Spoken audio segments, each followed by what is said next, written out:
मुमताज़ की याद में शाहजहां ने बनवाया ताजमहल दुनिया के 7 अजूबों में गिना जाता है।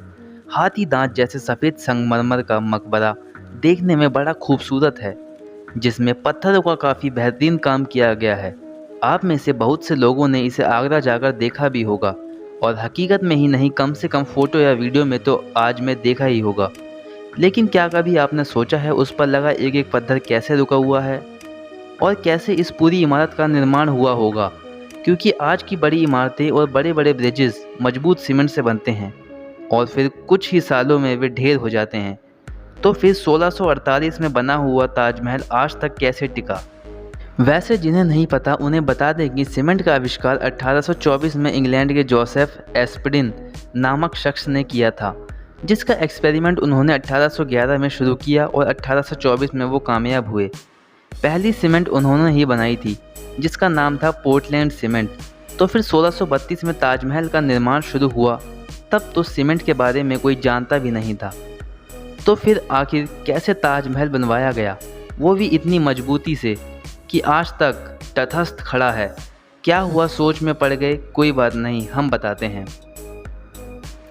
ताजमहल की कहानी ज़्यादातर लोगों ने सुनी ही है कि ये शाहजहां ने तीसरी बीवी मुमताज़ की मोहब्बत में बनवाया था। उस ज़माने में इसे बनवाने में करीब 3 करोड़ की लागत आई थी, और ताजमहल आज भी दुनिया को हैरान करने में कोई कसर नहीं छोड़ता। चाहे वो इसके सफ़ेद मार्बल्स हों, चाहे नक्काशियाँ में लगे अनोखे पत्थर हों, या इसकी कारीगरी। और आज हम इसकी कारीगर पर ही बात करेंगे। लकड़ियों से बनी हुई ताजमहल की नींव।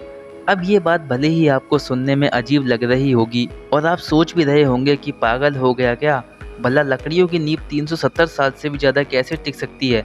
पर यह सच्चाई है। चलिए हम समझाते हैं। इस लकड़ी की नींव में सबसे बड़ा रोल यमुना नदी का है। जी हाँ, जिस तरह से शाहजहां मुमताज़ के बिना अधूरे हैं, उसी तरह यमुना के बिना ताजमहल बेकार है। इसलिए नहीं कि यमुना नदी इसे खूबसूरत व्यू देती है, इसीलिए कि बिना यमुना के ताजमहल का कोई वजूद नहीं रहेगा और वो गिर जाएगा। जी हाँ, सही सुना आपने। असल में ये सारा रोल उसी लकड़ी का है। दरअसल वो लकड़ियाँ आबनूस के पेड़ की लकड़ियाँ हैं। आबनूस की लकड़ी तरह के पत्थर की तरह होती हैं, जो आम लकड़ियों की तरह पानी में तैरते नहीं बल्कि डूब जाती हैं। इन लकड़ियों की खासियत यह है कि इनमें दीमक नहीं लगती, और सबसे ज़रूरी बात, अगर आबनूस की लकड़ियों में परमानेंट 30 या 30 से ज़्यादा प्रतिशत नमी बनी रहे तो आबनूस की लकड़ी कभी ख़राब नहीं होगी। कैसे बनते हैं पानी पर पुल? ताजमहल के केस में भी यही है। नींव में लगे होने के कारण इन लकड़ियों का यमुना के पानी से पर्याप्त मात्रा में नमी पहुंचती रहती है, और यही कारण है कि लकड़ियां पत्थर से भी मजबूती से जमी हुई हैं, और इसलिए ही ताजमहल अभी तक टिका हुआ है। क्यों? कि उसके किनारे यमुना नदी है। लेकिन यमुना जिस तरह से सूख रही, उसने आर्कियोलॉजिस्ट की चिंता बढ़ा दी है। उनका मानना है कि जिस दिन यमुना का पानी ज़्यादा कम हो जाएगा, उस दिन लकड़ियों में नमी का स्तर 30% से कम हो जाएगा और ताजमहल गिर जाएगा।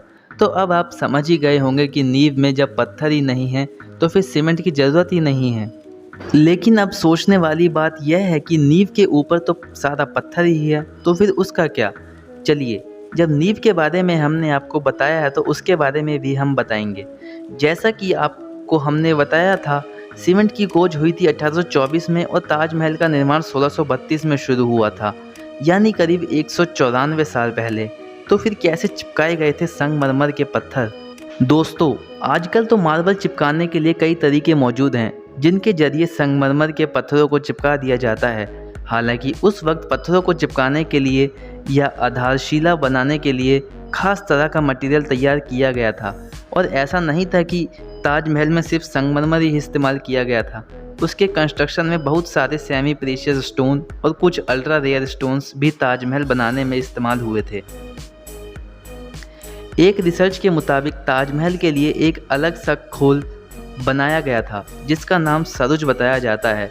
ये खोल चिकनी मिट्टी आदि से बनाया गया था। इसके अलावा इसमें गुड़, दालें, चीनी, गोंद आदि भी मिलाए गए थे। इसके साथ ही ताजमहल का निर्माण हुआ, और इसकी मदद से इतनी पकड़ हो गई कि आज कई सालों बाद भी ताजमहल भूकंप, तूफान, बारिश, धूप, गर्मी, सर्दी का मुकाबला कर रहा है। यह इतना मजबूत है कि भूकंप भी ताजमहल को गिरा नहीं सकता। दोस्तों, ये बात थोड़ी साइंटिफिक है लेकिन इंटरेस्टिंग भी है। कोई भारी भूकंप भी ताजमहल को नहीं गिरा सकता।